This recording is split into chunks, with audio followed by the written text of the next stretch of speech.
Hi అండి, మీ పేరు? నా పేరు లక్ష్మి. ఏం చేస్తారు? నేను హౌస్ వైఫ్. ఏంటి మరి 2 సంవత్సరాల ఇంకా కూటమి ప్రభుత్వం వచ్చి అసలు ఎలా ఉంది చంద్రబాబు గారు పనితీరు ఏంటి అసలు? చాలా బాగుందండి. తల్లికి వందనం అయినా సరే, ఇంకా ఆరోగ్యశ్రీ ఇవన్నీ ఫ్రీ బస్సులు అవన్నీ పథకాలన్నీ బాగా ఇచ్చేస్తున్నారు. అసలు ప్రజల్ని పట్టించుకోవట్లేదు. అసలు ప్రజల్ని పట్టించుకోకుండా ఇచ్చిన హామీలు కూడా నెరవేర్చలేకుండా మోసం చేస్తున్న ప్రజల్ని అంటున్నారు మరి వైసీపీ నాయకులు. లేదండి, ఎందుకు అలా మోసం చేస్తారు? మోసం చేసేదే వైసీపీ కదండి. మోసం అంతా చేసిందంతా వైసీపీ చేసి ఇప్పుడు మళ్ళీ వచ్చేసి కూటమి ప్రభుత్వం చేస్తుంది అది ఇది అని చెప్పి మళ్ళీ ఇలాంటివన్నీ నిందలేసి చెప్పి చేస్తున్నారు. వాళ్ళు చేసి ఎదుటి వాళ్ళ మీద అలా నిందలేయటం వాళ్ళకి కరెక్ట్ కాదు కదండి. అంటే ఇక్కడ చంద్రబాబు నాయుడు గారు ప్రజల్ని పట్టించుకోకుండా అసలు పథకాలు కూడా ఏం అమలు చేయకుండా మోసం చేస్తున్నారు ప్రజల్ని అంటున్నారు. గతంలో జగన్మోహన్ ఉన్నప్పుడే పథకాలు మొత్తం అమలమే అని చెప్పి అంటున్నారు. ఏంటండి దాని మీద మీ ఒపీనియన్ ఏంటి? అసలు ఆయన ఉన్నప్పుడు నవరత్నాలు అంటూ ఏం చేశారండి? ఆయన చేయటానికంటూ ఏం లేదు కదా. మాకు 2 పిల్లలు. నాకు వాళ్ళు ఏంటి ఇద్దరిలో ఒకరికే పడినాయి. అమ్మఒడి అనేది ఒకరికే పడినాయి. మరి కూటమి ప్రభుత్వం వచ్చిన తర్వాత ఎంతమంది పిల్లలు అయితే ఉన్నారో అంతమంది పిల్లలకి కూడా అమ్మ తల్లికి వందనం అనేది వేస్తున్నారు. ఇంకా అన్ని పథకాలు కూడా అమలు చేస్తూనే ఉన్నారు. చేయిందంటూ ఏముందండి? వాళ్ళు మన గురించి చెప్పడానికి చేయటానికి కూటమి గురించి చెడుగా మాట్లాడటాకంటూ ఏం లేదు. గతంలో జగన్మోహన్ గారు నవరత్నాలు ఇచ్చారు కదా, మీకు రాలేదా? లేదండి, అంటే 2 పిల్లల్లో ఒకరికి పడినాయి. ఇంకొకరిని తీసుకెళ్ళి ఇంట్లో కూర్చుని పెట్టుకోవాలా? నేను ఒకళ్ళే చదివించుకుంటానా? ఒకరికి వేసి 2 వేస్తాము, ఎంతమంది ఉంటే అంతమంది వేస్తామని చెప్పి ఒకరికి వేస్తే మేము ఎలా చదివించుకుంటాం పిల్లల్ని? మేము కూడా గెలిపించింది దేనికోసం? ప్రభుత్వం వస్తే వైసీపీ వచ్చి మమ్మల్ని ఏదో ఉద్ధరించిద్ది అని చెప్పి మేము అనుకున్నాం. వాళ్ళు ఏం చేశారు? మా వెనక ఏదో చేసేసి మా మీద ఎక్కడెక్కడో ఏయో అప్పులు పెట్టి చేసి వేలిముద్ర చేసి తంబి తీసుకొని అన్నీ చేశారు. ఈరోజు ఈ ప్రభుత్వం వచ్చాక అవన్నీ పూడ్చుకుంటా వచ్చి అన్ని పథకాలు అమలు చేస్తున్నారు. చేయకుండా లేరు కదా, చేస్తున్నారు.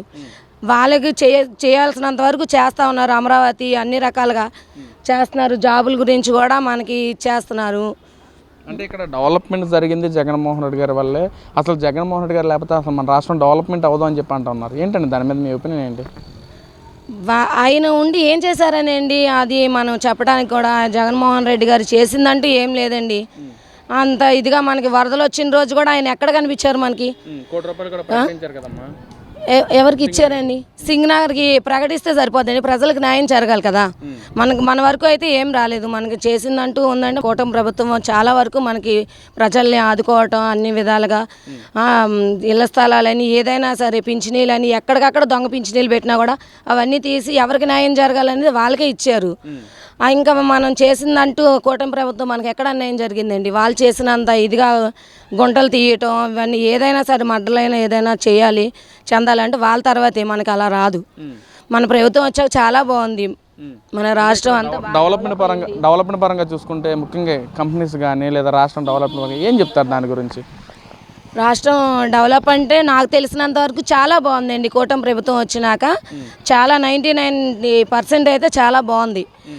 ఇంకా 1% ఉందంటే మనకి ప్రభుత్వానికి మనము కొంచెం టైం ఇవ్వాలి కదా. టైం ఇస్తేనే వాళ్ళకి అవకాశం ఇస్తే వాళ్ళు చేస్తారు. అది అంటే మనం ఓటేసే ముందు అనుకుంటాం ఈ ప్రభుత్వం వస్తే మనకి మంచి జరిగిద్ది, ఈ ప్రభుత్వం వస్తే మన డెవలప్మెంట్ జరిగిద్ది, ఈ ప్రభుత్వం వస్తే మన పిల్లలు సరిగ్గా మంచిగా జాబ్ చేసుకుంటారని చెప్పి ప్రభుత్వానికి ఓటేస్తాం. మరి మీరు అనుకున్నట్లుగా ఈ ప్రభుత్వ పనితీరు అలాగే ఉందా లేక విరుద్ధంగా ఉందంటారా? లేదండి, మనకి ఈ ప్రభుత్వం వస్తే బాగుంటుంది అని అందరూ కూడా ఇచ్చేశారు. మరి అదే ప్రభుత్వం బాగుంటే మనకి ఇన్ని సీట్లు అనేవి రావు కదా. మన కూటమి ప్రభుత్వం అనేది ఇన్ని సీట్లు రావు. ఆయన నవరత్నాలు అని చెప్పి అన్నారు. దానికి తోడు మనం ఇంకా 2 ఎక్స్ట్రా వేసి ఆయనకి ఇచ్చేసాం కదా. ఆయన మన దగ్గర ఏం చేశారు? ఇంకా న్యాయం అంటూ ఏం చేసింది లేదు. ఇంకా అది మన ప్రభుత్వం గురించి కూటమి గురించి నానా రకాలుగా మాట్లాడే అర్హత అయితే ఆయనకి లేదు. అంటే ఎక్కడ చూసినా కూడా రాక్షస పాలన నడుస్తూ ఉంది, రెడ్ బుక్ రాజ్యాంగం నడుస్తూ ఉంది. ఎక్కడ చూసినా కక్షాదింపులతో అరెస్టులు చేస్తున్నారు వైసీపీ నాయకులని అంటూ ఉన్నారు. మరి అంటే వాళ్ళు ఏమీ చేయకుండా వాళ్ళు ఏమైతే చేశారో అవన్నీ అన్యాయం అయితే జరిగింది కాబట్టే కదండి అవన్నీ బయటపడబట్టే అవన్నీ మనం ఇప్పుడు బయటకు లాగేశారు, బయటకు వస్తున్నాయి. మనం న్యాయంగా ఉండబట్టి అన్యాయం అనేది బయటపడుతుంది. ఇక్కడ జగన్మోహన్ రెడ్డి గారు బయటకు వస్తూ ఉంటే జనం కూడా బేపచ్చంగా వస్తున్నారు. జనంలో జగన్ క్రేజ్ బాగా పెరిగిందని చెప్పి కూడా వైసీపీ నాయకులు మాట్లాడుతున్నారు. ఏంటండి అసలు దాని మీద మీ ఒపీనియన్ ఏంటి? ఏమండి, ఇప్పుడు నిజం చెప్పాలంటే మీరు అలా అడిగింది బాగానే ఉంది. మనకి వాళ్ళు అంత కుండాలుగా జనాలు పుట్టలుగా వచ్చేస్తున్నారు. దేనివల్ల వస్తారండి? ఇప్పుడు వాళ్ళకి అసలు తాగుబోతాలే ఉంటారు. వాళ్ళేంటి తాగి బిర్యానీ పాకెట్ ఇస్తే విడిగా షర్టు గుండీలు ఇప్పుకొని విడిగా ఇష్టం వచ్చినట్టు ఏదైనా ప్రచారం చేస్తారు. వాళ్ళకి కావాల్సింది ఏంటి? మందు బాటిల్ కావాలి, బిర్యానీ ప్యాకెట్ కావాలి. వాళ్ళకి చికెన్ ముక్క ఎక్కడ పడేస్తే కుక్కలా ఎగబడి ఏదైనా చేస్తారు వాళ్ళు. వాళ్ళు ఏ చేయమన్నారో ఇది అదే చేస్తున్నారు. అది అక్కడ జరిగేది. అంతేగాని మీరు అలా ప్రశ్నిస్తే మేము సమాధానం ఇంతకంటే ఎక్కువ ఇంకా చెప్పగలం. అసలు జగన్ అనేది పేరు కాదు, అది ఒక బ్రాండ్, జనంతో పని వేసుకున్న బంధం అని చెప్పి కూడా మాట్లాడుతున్నారు. మరి అంటే అది ఒక బంధం అంటే మరి ఆయన చేసేది ఏముంది? విడిగా డబ్బు ఖర్చు పెట్టి బిర్యానీ ప్యాకెట్లు బంధు అంటే ప్రతి తాగుబోతోడికి ఇచ్చి ఎవరైనా అందులో మంచిగా నీతిగా ఉన్నవాడు ఎవడున్నాడండి? మంచివాడైతే షర్టు గుండీలు ఇప్పి రోడ్ల మీద విడిగా ఈ ధర్నాలు ఇవన్నీ చేయరు కదా. ధర్నాలు చేసి మందు తాగి ఇష్టం వచ్చినట్టు ఆడవాళ్ళకి అనేది రెస్పెక్ట్ ఉండదు. తాగుబోతు నా కొడుకులందరినీ తీసుకొచ్చి మన దగ్గర ఇచ్చేసి ఆడవాళ్ళని మొన్న ధర్నాలో కూడా అంతేనండి, తాడు పెట్టి విడిగా తోసేసి వాళ్ళకి నచ్చినట్టు వాళ్ళు చేశారు. ఇప్పుడు వాళ్ళు అలా చేయాల్సిన అవసరం ఏంటండి? ఎందుకు తిట్టాలి లోకేష్ గారిని? తిట్టాల్సిన అవసరం ఏమొచ్చింది నారా లోకేష్ గారిని? ఇప్పుడు ఏం చేశారని తిడతారు ఆయన? అంటే ఆయన ఏమి చేయరానా? లేకపోతే ఎందుకు డిఎస్సిలో అవకతవకలు జరిగినవి దానికి బాధ్యత వహిస్తూ లోకేష్ కూడా రాజీనామా చేయాలని చెప్పి మాట్లాడుతున్నారు. దాని మీద మీరు నిజంగా అవకతవకలు జరిగినాయి అంటారు? అమ్ముకున్నారా లోకేష్ గారు పోస్టులని? ఎందుకు అమ్ముకుంటారండి? మనం న్యాయంగా ఉన్నప్పుడు అమ్ముకోవాల్సిన అవసరం లేదు. మనం జరిగేది చేసినా ప్రజల కోసం చేస్తున్నాం. ఆ ప్రజల కోసం చేసినప్పుడు ఆయన ఎందుకు అమ్ముకుంటారు? మన కోసమే కదా ఏది చేసినా కూడా. మన కూటమి ప్రభుత్వం చేసేది ప్రజల కోసం, జనం కోసం చేస్తున్నారు. రాష్ట్రంలో ఎక్కడ కూడా అభివృద్ధి చెందలేదు అనే మాట ఎవరు అయితే నేను ఇప్పుడు ఏ నోట్లో కూడా వినలేదండి. ఇక్కడ ఏదైతే జగన్మోహన్ రెడ్డి గారు వైసీపీ నాయకులు మాట్లాడుతున్నారు, డిఎస్సీలు మొత్తం పోస్టులు మొత్తం అవకతవకలు జరిగినవి, రిజర్వేషన్ ప్రక్రియ సరిగ్గా అమలుపరచలేదు, దాన్ని బాధ్యత వహిస్తూ లోకేష్ కూడా రాజీనామా చేయాలి, అమ్ముకున్నారు కాబట్టి రాజీనామా చేయాలని చెప్పి అంటూ ఉన్నారు. ఏంటి మరి గత 5 ఏళ్ల పాలనలో జగన్మోహన్ రెడ్డి గారు ఇదే డిఎస్సీ మీద ఏమన్నా పోస్టులు ఇవ్వడం కానీ గమనించారమ్మా మీరు? ఆయన ఎప్పుడు ఇచ్చారండి? అంటే ఇప్పుడు డిఎస్సి పోస్టులు అన్నారు, బాగానే ఉంది. ఇప్పుడు డిగ్రీ చదివి అంతకు మించి చదివిన వాళ్ళు కూడా ఉన్నారు. 5,000 జాబు ఎలా చేస్తారని ఆయన ఇచ్చారండి? 5,000 జాబు కోసం వాళ్ళు బయటికి వెళ్తే తెచ్చుకుంటారు. 25,000 30,000 తెచ్చుకునే వాళ్ళు కూడా 5,000 చేస్తారని చెప్పి ఆయన జాబులు ఇచ్చారు.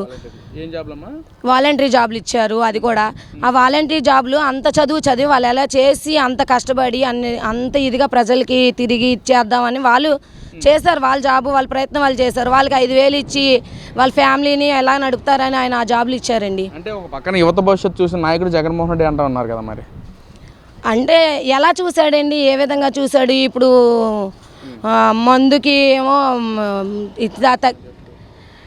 ఇచ్చేస్తాను ఇంకేదేదో చెప్తాడు. ఎప్పుడు చూసినా చూడ ఆ మందు షాపుల గురించే తప్ప ఇంక వేరే ఏమి ఉండదు. వాటి మీద సంపాదన రావటం, ఆయన మింగటం, ఆయన వెనక ఎవరైతే ఉంటారో ఎవరైనా సరే ఎమ్మెల్యేలు అవని ఆయనకి సంబంధించి ఆయన పార్టీకి సంబంధించి వైసీపీ పార్టీకి సంబంధించిన వాళ్ళు ఎవరైనా సరే వాళ్ళు మందుకు సంబంధించి మందు బాబుల్ని తీసుకొచ్చుకొని చేసి ధర్నాలు చేయటమే తప్ప నీతిగా ఉండి నేను ప్రభుత్వం కోసం మేము ఆ పార్టీ కోసమే పనిచేస్తున్నాం అని చేసేవాళ్ళు ఎవరినైనా ఒకళ్ళు తీసుకురమ్మనండి చాలు. మరి 2029లో ప్రజా తీర్పు ఎవరి పక్షాన ఉంటుంది? కూటమి ప్రభుత్వమా వైసీపీనా? నేనైతే మాత్రం అందరూ నాకు తెలిసినంత వరకు నాతో మాట్లాడింది అయితే కూటమి వస్తుందనే తెలుసండి నాకంత. అంటే మా ప్రభుత్వం వచ్చేసి మాకు ఏ విధంగా కూడా అన్యాయం చేయలేదండి, న్యాయమే జరిగింది మాకు ఆ ప్రభుత్వం వచ్చినాక. లేదండి, ఎందుకంటే ఎలా జరిగిద్ది? పిల్లలు ఇద్దరు ఉంటే ఒకరికేసి, నలుగురున్నా ఒకరికేసి, అంటే మిగతా పిల్లలందరినీ ఇంట్లో కూర్చుని పెట్టుకొని చదివించుకుంటే పిల్లలు మేము ఎందుకు చదివించుకోవాలని మా లైఫ్ వాళ్ళు రాకూడదు, చదివించుకోవాలి, బాగా మంచి జాబ్ రావాలనే కదండి.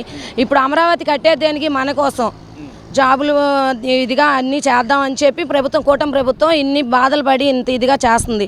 అవి ఎక్కడెక్కడో ఉండి నెక్కల్లా మాట్లాడడం కాదండి, ఎదురుగా వచ్చి మాట్లాడాలి. మావిగా అంటా ఉన్నారు కదమ్మా, మరి అమరావతి కాదు మావిగా మచిలీపట్నం విజయవాడ గుంటూరు మధ్య రాజధాని చేస్తే బాగుంటుంది, అమరావతిలో ఎక్కడ చూసినా స్కామ్లు జరుగుతున్నాయని చెప్పి అంటున్నారు. మరి ఇప్పుడు అంతకుముందు 5 సంవత్సరాల పాలనలోనూ ఆయన రాజధాని ఏదండి? మనకి రాజధాని అనేది అసలు లేదు కదా. రాజధాని లేకుండా చేసేస్తే రాజధాని లేదు మనకు జాబులు ఎలా వస్తాయి?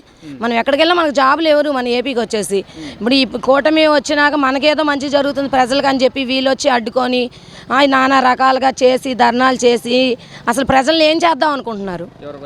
వైసీపీ వచ్చేసి జగన్మోహన్ రెడ్డి అనగా ఈ రోజా అనగా వీళ్ళందరూ ఏం చేద్దామని ఇలా చేస్తున్నారు ప్రజల్ని. ఇలా కూడా ఉంచారు. అయితే ఇంకా రాష్ట్రాన్ని అమ్మేసి ప్రజలు కూడా అమ్మేస్తారనమాట. జగన్మోహన్ రెడ్డి గారు ప్రభుత్వం అలా ఉందన్నమాట. ఇప్పుడు చేసిన వాళ్ళకి కూడా న్యాయం చేయకుండా చేసే వాళ్ళు కూడా అడ్డుకొని న్యాయం చేసే వాళ్ళు కూటమి ప్రభుత్వం వచ్చాక చాలా బాగుందండి. మాకైతే మాత్రం ప్రజలు కూడా ఎవరి నోట్లో విన్నా కూడా చాలా చాలా బాగుందని చెప్తున్నారు.